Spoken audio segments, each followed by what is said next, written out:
Dear Madam Minister, dear General Director, dear Mrs. Delegate, sehr geehrte Frau Asadi, welcome to the so-called Klimt Villa. My name is Baris Alakus. I'm the managing director of this building, of this museum. First of all, it's a great pleasure to see guests again after 2 long years of pandemic. And this is our first event after 2 years. Yeah, it's a really nice view to see guests in the house again. We are very happy to be able to have this event today. This event precisely in such a meaningful place as the Gustav Klimt Villa. And also thanks to our partner PEN International in Austria, who is hosting the event with us. And later on we will have the opportunity to listen to a Secretary General. Today we celebrate a very special day for Catalan people, which actually takes place on the 23rd of April, but today we're doing this celebration here. And it's the Sant Jordi in Catalan, Sant George in English. And as many of you probably know, it's the patron saint of Catalonia. And there is this medieval legend of Sant George, the knight who comes to help a princess from a dragon, to protect her from a dragon and the whole town and kingdom, actually. And he kills the dragon. And from the blood of the dragon, a rose blossoms. And he takes the rose and gives it to the princess. So in Catalonia, this day is a very special day because it's not only the patron saint, but it's also a day of love and literature. On that day, Catalan people give to their beloved ones roses and books. It has a long tradition, and it's a beautiful occasion to see Barcelona, especially when it's sunny, but also when it's not. You will see many book stands right on the street. You can stroll through the streets, it's beautiful, and you will see many flower stands. So actually you're still on time. There are flights still for this Saturday, and you might have a chance to enjoy this beautiful tradition. And every year we celebrate with a delegation this cultural event. And this year is completely different. We thought it was impossible to make this Sant Jordi event simply with joy. Because what was unthinkable a few weeks ago now is a cruel reality. We have a war in Europe, and people flee, and they have to leave their homes, and we see total destruction. And one of the victims of war, besides people and buildings, is the cultural heritage. Cultural heritage is very important to nations, to people, to its identity, to make them feel their belonging, for their past, for their present, and for the future. So often cultural heritage becomes objective in war. And especially artists are forced to leave their country. Besides many other people, many people go into exile. And then many times within this the terrible experience of exile, those people with the time become involuntarily ambassadors. They become ambassadors of their nation and of their culture. And they also happen many times to build bridges. So as terrible as exile can be for the individual, it can also help to build bridges for the future between towns, city, nations, people. And like many European nations, Catalonia also learned this. We had, as many of you might know, the war in 1714. We lost it. We lost our independence before the Spanish-French forces. And 25,000 Catalans came to what is today Austria. And for example, one exiled person, the Count Villana Perles, he built bridges. He was a consultant to Emperor Charles. And he built bridges because he is now the reason for a sister relationship between two towns, between Wiedermannsdorf and Oliana, his hometown in Catalonia. At that time, he was suffering because he was in exile and he was never able to go back. But he built bridges for the future. And today, we have this bond with Austria, between Catalonia and Austria, because of that exiled person. And we also had the Spanish Civil War, and hundreds of thousands of Republicans had to leave the country, Spain, and many Catalans and many artists. And one of the famous artists who had to leave was Pau Casals. And also he defended peace and the Catalan nation, the culture, abroad. And those are the values which we also as a Catalan government and the delegation in Catalonia in general always defend. Peace, dialogue, solidarity, democracy. Those are our key values, and we share them with all European nations, and we share them very much also with Austria. So that's why we decided that today it was a good opportunity to talk about cultural exile then and now. And we're looking forward to 2 panels with experts from different areas who will be hopefully shedding some light, ideas, discussing opportunities maybe, how we can help, how we can be solidary with this kind of situations, with this cultural exile. And we will hopefully take this trip from the past to the present with an interesting discussion. Ladies and gentlemen, now it's my turn to welcome you to this event. We will start our first panel with a look back into the past. It is about the events in Catalonia in the 1930s, when the Catalan Republic, as part of the Federal Spanish Republic, was attacked by General Franco's coup in July 1936. And Mag.a Mireia Capdevila y Candell will tell us about the Catalan experience to save cultural heritage during the time of the Spanish Civil War.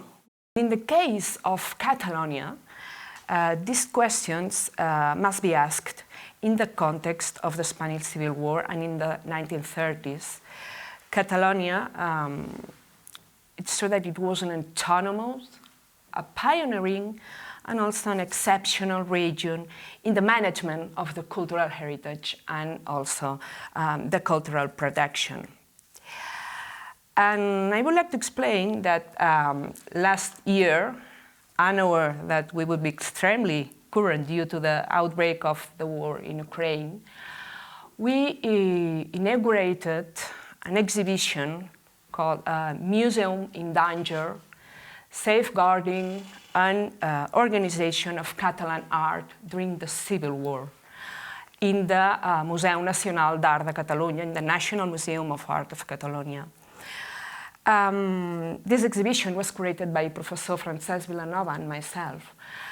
And I have to say that it was, this exhibition had an extraordinary reception, and it was a success because thousands of people visited the museum to learn about this unknown episode of our history. Because we tried to explain what happened with culture and with the cultural heritage of the country during these years. And the truth is that cultural art suffered serious consequences of the Civil War.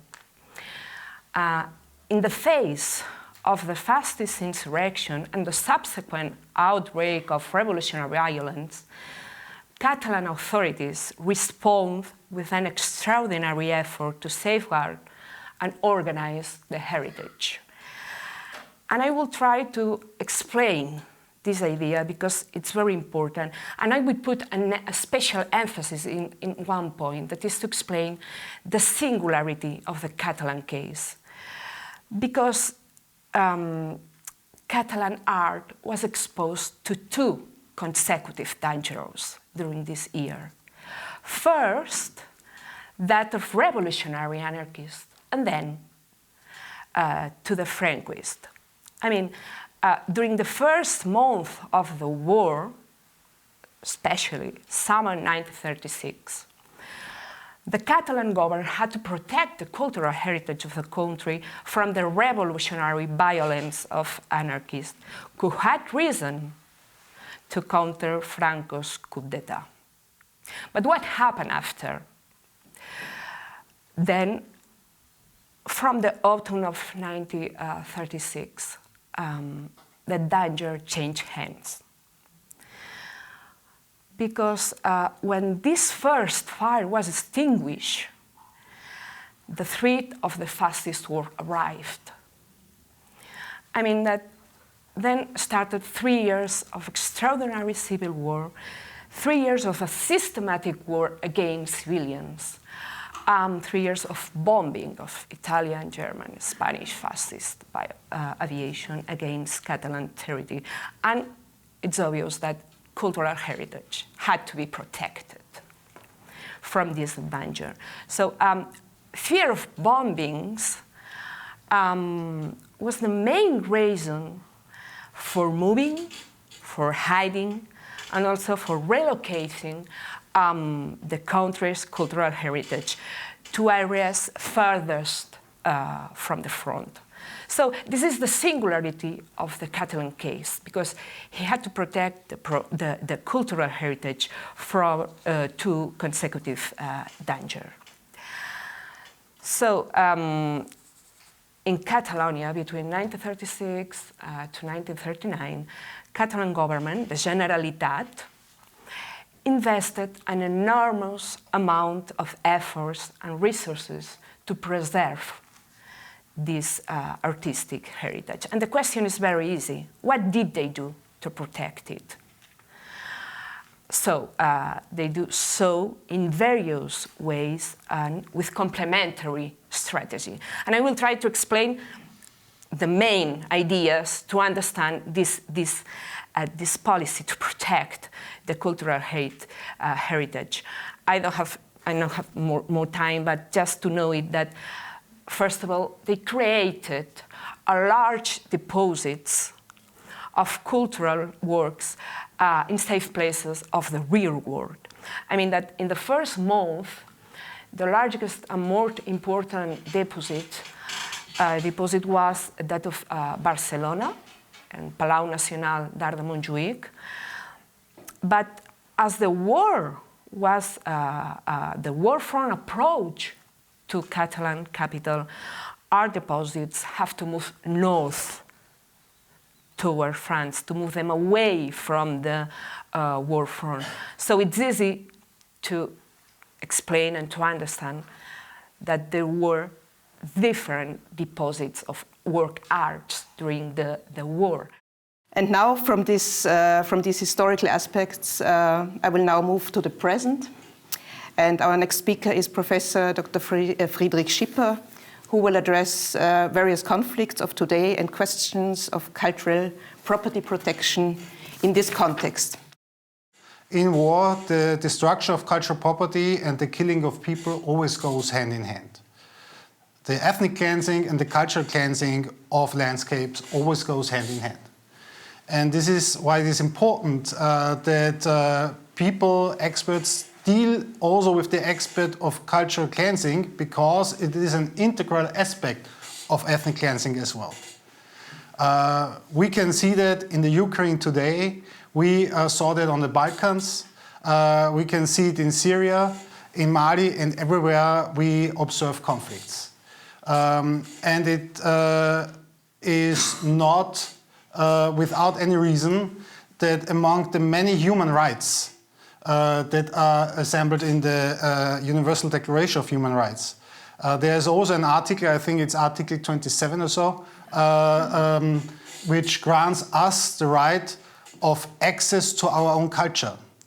And this is the very link to it, because we know when you violate human rights, and you attack humans physically and abuse them and also strive for their physical destruction, it goes hand in hand that you also dispossess them from the culture. In the context of UNESCO, it is Blue Shield that is responsible for this work in particular. There are several expert organizations within UNESCO or connected to UNESCO that deal with special aspects of cultural property. For example, the International Council on Monuments and Sites, or the International Council on Museums or on Archives. But Blue Shield is some kind of umbrella that has specialized on the protection of cultural property in armed conflict, which also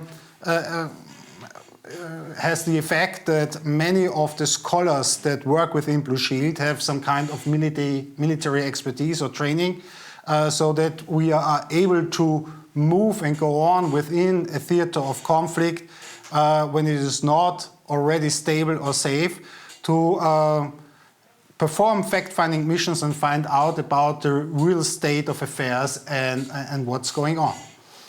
It is vital to do it right from the beginning on and parallel, because when you don't do it, the loss of heritage is enormous. The later you start protecting heritage, the more loss you have to face afterwards. And the more loss of heritage you face when once war is over and reconciliation starts, the more difficult you will find reconciliation will be in the future, because the heritage is simply the substratum for the people to reconcile and to resettle and to start in a new life again after a conflict. And this is basically our experience, the experience of the international community. I can remember quite well when after the Yugoslav wars, also the final war in the Kosovo, when the European Union, when the European countries started to collect money and to contribute it to rebuild the countries and to rebuild the infrastructure and so on and so forth, we learned simply that the people that received the money were investing those funds quite from the beginning on to restore the heritage again. And at first, and not at first the hospitals and kindergartens and schools and so on.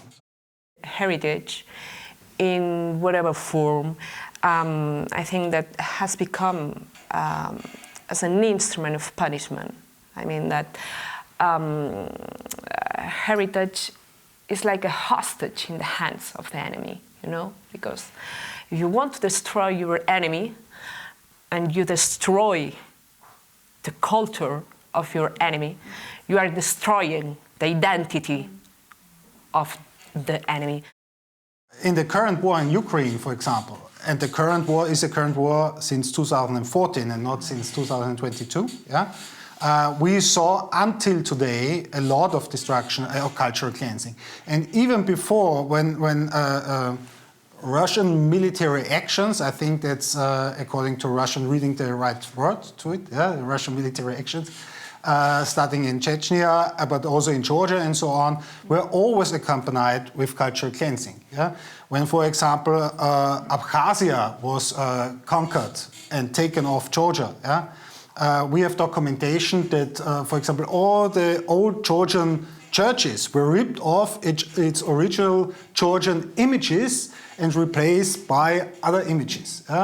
And also, before this new phase of war since 2022 in the Ukraine started, we can look back on the past 8 years and seeing the Russians started to create new heritage between 2014 and now on Crimea and in the Donbass. I heard a fantastic presentation of a colleague of mine 2 weeks ago, reflecting on all the monuments that were built in the past 8 years by the Russians in these areas.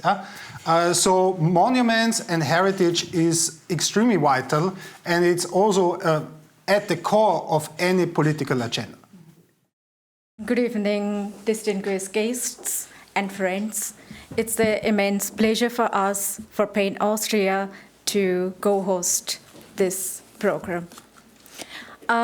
Today I thought I will not deliver a very theoretical lecture, because when we are talking about cultural exile and when we are talking about, today I'm going to represent the community of writers, essayists, poets, and journalists. And I'll talk about my experience, because I myself is an exiled writer. I'll talk about the work that we do in PEN to support the writer at risk during the war and also under autocratic governments. And unfortunately, 87% of the world population is now living under such circumstances. I will start with a statement of German writer Kurt Tucholsky. He was in cultural exile in Sweden during National Socialism. He wrote, "Die Welt, für die wir gearbeitet haben und der wir gehörten, existiert nicht mehr." And when he was asked about the possibility of writing and getting published during his period of exile in Göteborg, Sweden, he wrote that I'm writing for myself, getting published less and less, so I'm living a life of a quitted, a retired writer. This is something unbearable for an artist, for a writer. What happened to the writer or the artist when they are in exile? All of a sudden, they lost their familiar habitat, they lost their past, their land, their family, their heritage, and the familiar environment. In the initial days of exile, they try to overcome the sorrow of estrangement in a new world, in a new land that may not be hostile, but it is indifferent to their presence. In other words, a permanent sense of loss accompany the writers and the artist all through their life. But in that case, in today's world, we think the immigrants, the exiled person, they maybe live everywhere, but they don't belong to anywhere. And what happened to them when they, for example, we are talking about Ukraine and the war and the Syrian person, they are in exile, they lost their language. And this is disastrous for a writer. In late 30s, PEN was actively appealing on behalf of writers and protesting against their treatment. PEN has also had a campaign against the burning of books by the Nazis. When the Spanish poet Lorca was executed, at that time, because we are now discussing cultural exile then and now, the telegram was not arrived at the very point of time when it was needed. So he was executed. But PEN, in its conference, lashes out at Spanish fascists, and that's how Arthur Koestler, who was imprisoned in fascist Spain and sentenced to death, was freed. So PEN, since its establishment, is working for the writers in stress. And when they have to move out of their country, we have different programs that we implement to help to reestablish themselves. I don't know how many of you know Vienna is a city of refuge. PEN International has several programs, just like City of Refuge. We have networks, and PEN Catalan, it is also a city of refuge. We have also their writers who are living in exile. And then we have an emergency fund. We do advocacy, and we try to take these writers or journalists out of very dangerous situation from their country, whether it is in war or in proxy war or whatever the reason it is. And then PEN has a campaign to protect the language. PEN provides us a right to write in your own mother tongue. because when people immigrate, their mother tongue is immediately in danger. And this is a very dangerous situation because when they are in a new atmosphere, the voice inside them that speaks to them, that instrumental in their writings, that it dies slowly. Today is a very important day. It's not just Sant Jordi Day, because maybe for us Austrian people, it's not very clear that there is Sant Jordi Day. But it is also the International Day of Books. And if we think about books, the freedom of expression that we heard, it comes really from the viewpoint of human rights to our mind. And exile, why people, they don't have true home, why they are in different parts of the world, because of all of the violation of human rights, that it happens, and war, that for the time being, it's happening in Ukraine. It's one of those things. Just before COVID, I was in Ukraine and I was in Lviv, and we were trying to make this city a human rights city. And now it is painful to me to listen to my colleagues from there that they are there and that there is no human rights. Because during the war time, you'd never speak about human rights. And it's the maximum, and it is the violation of human rights. The most important point is their dignity. To look at their dignity, to look at their equality, to look at their freedom, and of course, solidarity that all of us, we can just share with them. It's very important. And of course, exile is dislocation or this just having not a true home. But from the other side, again, it is hope, because people, they bring their cultures. And of course, all of us, it is our human rights duty to support them to write in their own languages. Some times ago, it was the day of the UNESCO Day of Languages. And it is just very sad to hear that more than 200 languages, they disappear within a year. So it is also a cultural heritage that we have to be careful. If we listen to the Ukraine, that it's going to take a long, long time to take again the culture. And it's very valuable that you have such a, associations or just international civil society or NGOs that they help, and it is very important. And again, since I was born in Iran, I'm thinking about Afghanistan, what happened in Iran, what's happening in Turkey, because I was last week in Turkey and I saw the Hagia Sophia, that it used to be a church. Again, it has changed like a mosque. And it was for me a shock after a long time to get back over there and see a mosque. So it is very good that all of us, we have the same goal, we have the same aspiration and same hope, and we work together. And I'm very thankful that Catalan, you work very hard in this cultural heritage and cultural work and dialogue. The question being asked tonight is cultural exile then and now, how to support cultural artists in times of war. It's a good question and a very important one.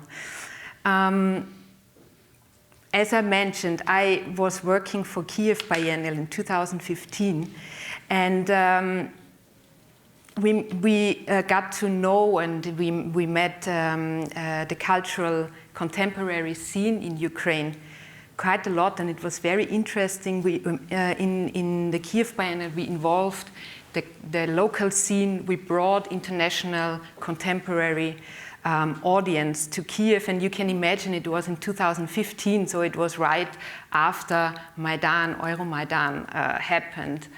My friend and artist Evgenia Belarusets, she writes a diary published almost every day in the magazine Der Spiegel. She writes, "Is my homeland becoming a huge memorial to war crimes?" Or Zhenya Gubkina, an architectural a theorist from Kharkiv who gave a lecture just 2 weeks ago in one of our events in Vienna. She asked the question whether is it possible or accurate to talk about culture at all in a situation where bombs are falling and people are being killed. Her answer was clearly yes, because our culture, she said, will be still there after the war. And when our cities, she was talking about Kharkiv, will be destroyed, culture will be there and we will rebuild it, she said. When we founded the Office Ukraine Shelter for Ukrainian Artists, our idea was to help, support, and give people, displaced people from the cultural field who arrive in Austria, a future, have the possibility to work, being connected to the local scene, and be able to work actually. Our goal is to support a network on a for long-term cooperations of cultural scenes from Austria and from Ukraine. We want to build long-term perspective for artists and cultural workers. Our offices, together with our networks and the contemporary art scene, I would say, is kind of a huge network, help displaced people with organization of various things, finding accommodation, finding studios to work, finding jobs, finding grants. We also organize regular meetings on site in person for the incoming scene. Some Ukrainian people, Russian-speaking people, refuse now to speak Russian language. And I think losing a language, or the language is becoming, in this sense, like a hostile. And I think this is also a big loss of cultural heritage, of art, of literature, and so on. I like very much that you build like a bridge.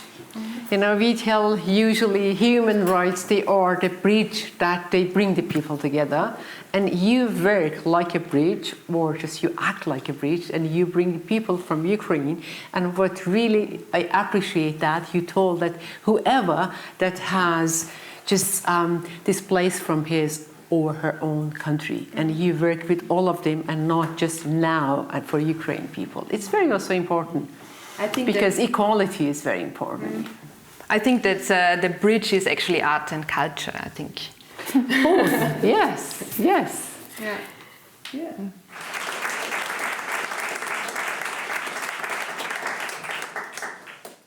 Thank you so much. I cannot avoid saying that it's really a pleasure, always a pleasure, to be in this city. When you know the city, you confirm what some people told you before, that this is one of the main capitals, not only of Europe, but also of the entire world. And especially for someone that works in the international arena, it's always a real pleasure to know and to interact with this society and the institutions that you have here that had important that they had an important role as bridge builders for a lot of the international issues that are going on, right? And also, I want to say that this is the nest of the modern diplomacy, so it's really a luxury to be here and to have all the meetings that I had these days. So, and the place where we are, right? It was really exciting to discover this clean villa and to see what this artist represents for you, but also for us, right? I think that he makes clear that the human ability to cause emotions is limitless, and this also connects very well with what we are discussing today. As part of the job that we do to promote our culture and our literature, we organize more than 130 events in 40 different countries these days. So it's really a pleasure also to create this global conversation connected to this Sant Jordi. We are a country of 7.5 million people, okay? And that same day, we sold almost 1.5 million books.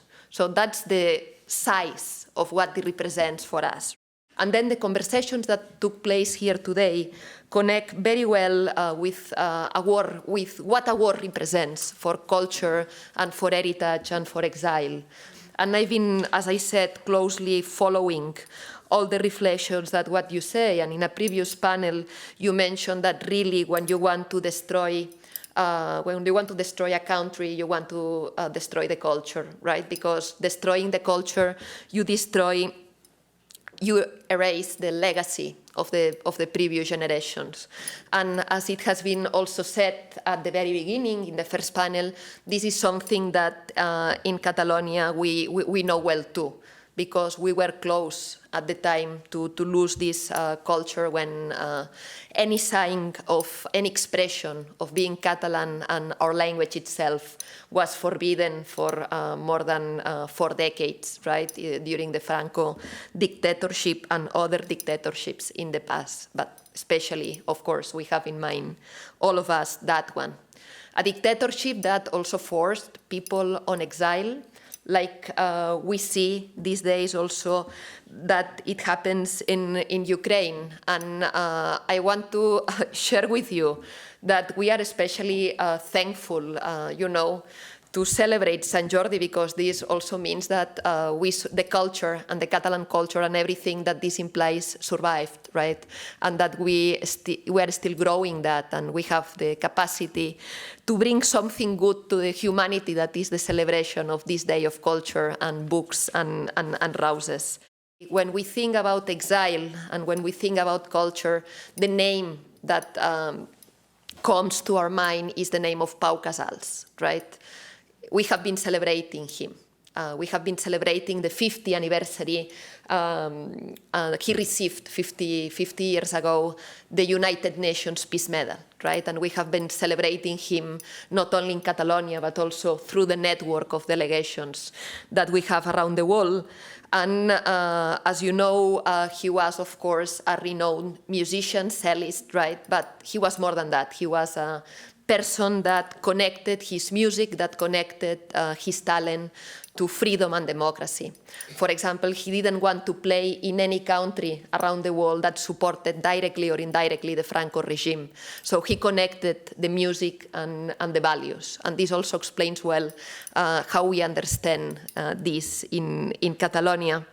And I should say, to make a personal note here, that also Pau Casals was connected to Austria. He was connected to a lot of countries, and Austria was not the exception in that regard. Thank you to all of you for being here in this room and for being part of this conversation. And let's hope that in these uncertain times that we are living, the spirit of Sant Jordi possesses us, because I think that the world will be much better if we read more books and we smell more roses. So thank you so much for your attention.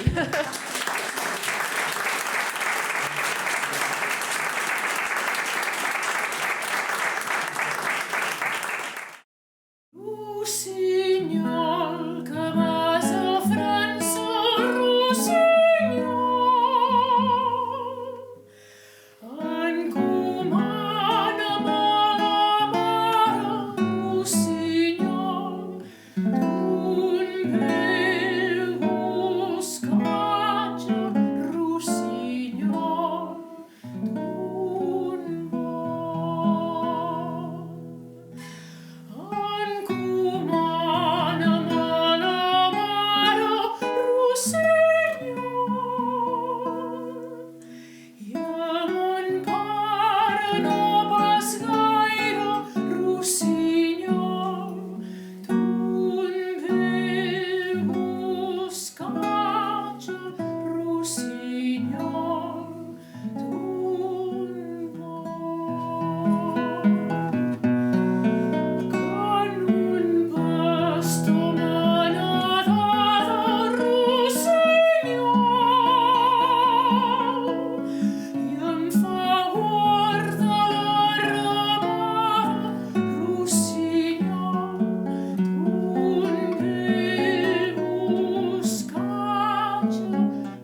I do